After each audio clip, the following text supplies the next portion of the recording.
Hi, I'm Mark Bernard. I'm a monetary economist. In this video, I want to talk about the US-Ukraine mineral deal. Is it good for Ukraine? Is it bad for Ukraine? Pros and cons of each.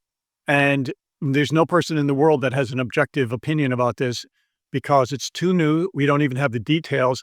And there's too many exogenous variables of how this will play out in the short term, medium term, and long term.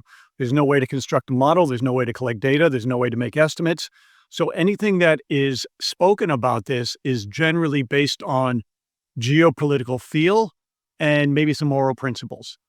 But we can talk about some of the pros and then some of the cons and make some conclusions. Some of the pros is this: Ukraine retains 100% of its mineral resources and land. It is not to be given over to anybody.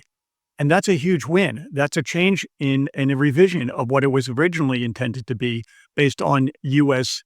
desires, or at least Washington's desires, not the U.S. Second thing is there's no repayment of the military aid given from the U.S. to Ukraine. There shouldn't be any anyway, because that was an act of Congress. It was meant to be helping a democracy in crisis. It's a different idea than just simply, transaction-oriented. So that's a good point. 3, no restrictive clause for entangling it so it can't enter the EU. In fact, the EU spoke very positive. They said it's a positive step. Of course, everybody's being skeptical and conservative in their language. They're not going to be making general statements like, this is the best thing for Ukraine. But no, they're going to be, it's a step in the right direction. So, but it's not going to restrict Ukraine from joining the EU. Okay, point number 4, they're going to construct a joint investment fund. And, it's 50-50. I don't know where they get 50-50. Sounds kind of, but it's 50-50. But the profits and the proceeds will go to reconstruction. And that generally is a good thing. It's not going to be like post-World War II reconstruction in Europe plan, is out of goodwill, but it is some sort of cooperation. And then it blocks the progression of a Russian deal or a potential Russian deal. This doesn't mean the U.S. won't do a, end run and do something like sanctions relief with Russia, which that is the major concern. But at least the U.S. and Russia don't cut a deal and say, okay, you can have, or cut a deal about the resources in the territory of Ukraine, including Crimea. It just kind of carves that component out of it. So overall, there's a lot of good points coming out of this. Some of the negative points is it's not an arm's length transaction, which means in accounting and economics, where you typically speak of arm's length transactions, nobody's under a duress. Okay. And in this case, Ukraine is having an existential crisis because of the war. The invaders are inflicting great crimes against humanity onto Ukraine, and they need to survive. It would be like if somebody has a daughter, or their daughter, like a king in ancient times, says, you've got to marry that guy or else blah, blah, blah, blah, blah. Even the Catholic Church would say that's not a valid marriage because within the realm of the Catholic Church, both parties have to willingly and freely agree without anybody, exposing influence or undue stress on them. It's out of love and, they want to do it. So this is not, the question is, would Ukraine do it without this war? And the answer is no. So the answer is it an arm's length transaction? No. What does that mean? Probably no court, an international court would say it's probably not arm's length transaction, but there's no recourse to try to unravel that.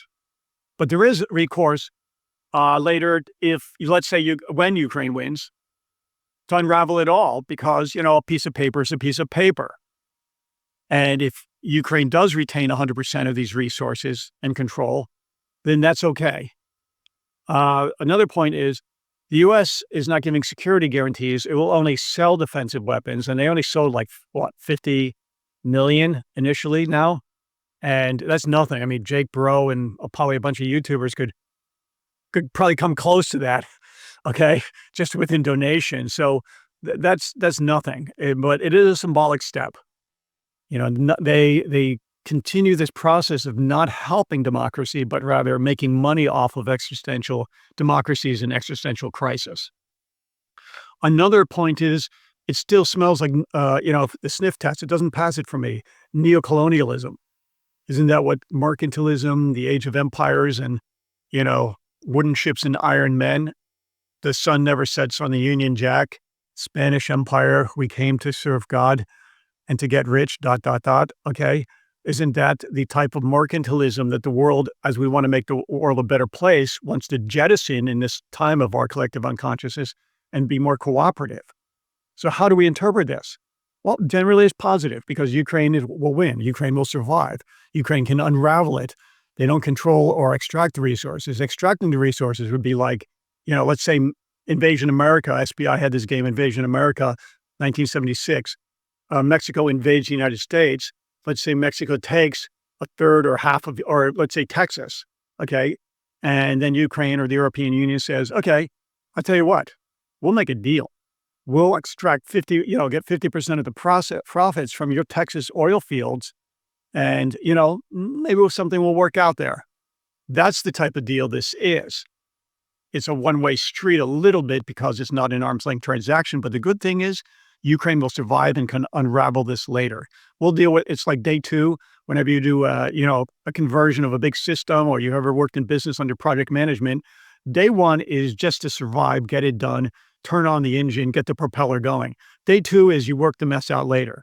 And I think that's the approach Ukraine has, and it's the proper approach because they do have to survive because U.S. is providing this informational technology, even if not direct defensive weapons, to help them eject the invaders.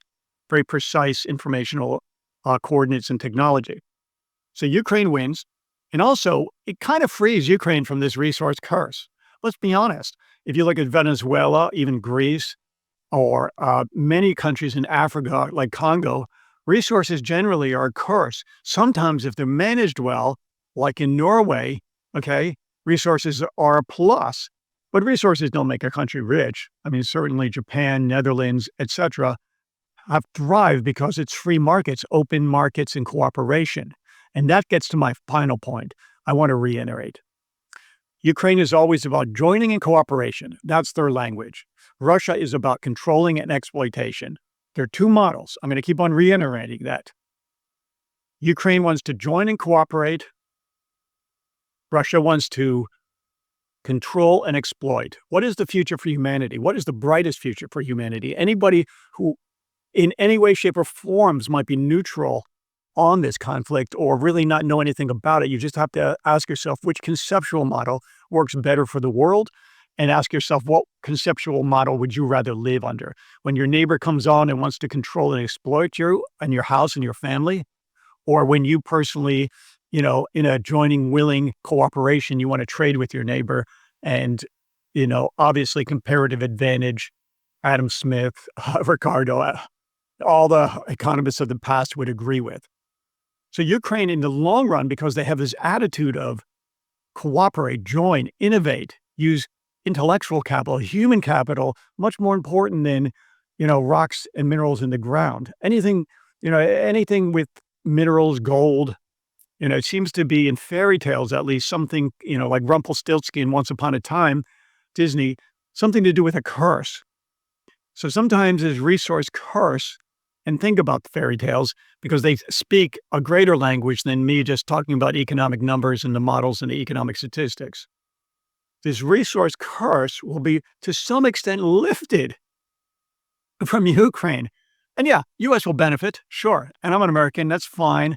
But I'd rather, as an American, of course, see America do it out of the goodness of their heart and goodwill. And when the administration changes, and it will administrate, it will change, especially in the midterms. And I think that's why the White House is doing it, because they realize that there's a lot of people, even, you hear people like conservatives like Ben Shapiro, being, seemingly almost pro-Ukraine and anti-Russia. The light is coming around. The pendulum will shift. And I think the current White House is like a little bit scared and shaking. And so they have to do something that looks like a step in the right direction and start to untangle the tangles from this Russian U.S., idea of cooperation, because there is no cooperation with Russia.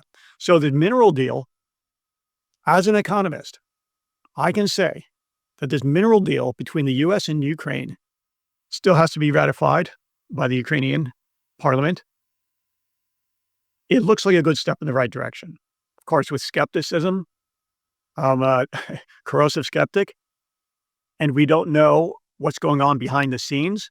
But as long as Washington, you know, keeps its meat hooks out of Ukraine directly and starts to use this language, partnership, cooperation, that in and of itself is not a security guarantee, but it indirectly is because you've got vested interest. Okay. You don't buy a house with somebody and, hope a neighbor destroys it. So that's the takeaway from this. Again, Ukraine is about joining in cooperation. That's the European model, and that's the right attitude for humanity going forward. My name is Mark Biernot. I'm a monetary economist. Have a beautiful day. Thank you very much.